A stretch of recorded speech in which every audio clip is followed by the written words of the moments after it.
indoda ogama layo linguJesu engena enhliziyweni njengesoka. Hayi ngoba inhliziyo nomnyango la kuhlala khona uhlobo labantu alithile.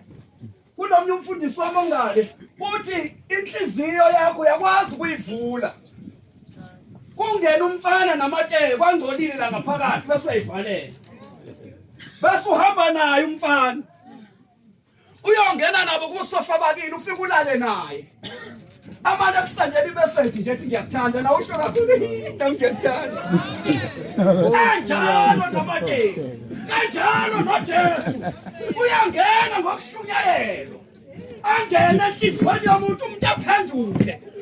Ngivela ngibulawa uPaul uthi uPaul mawuzalwa kabusha okudala vele kudlule bese kuvela kusha bese uJohani bonke abamamukelayo uKristu Jesu ubapha amandla ukuthi babizwe ngabantwana bakaNkulunkulu. Amen. Engathi namhlanje ngizothandaza nalabo abangena amandla ngoba kuyenzeka ukuthi unamandla okwenza izinto kanti uyehluleka.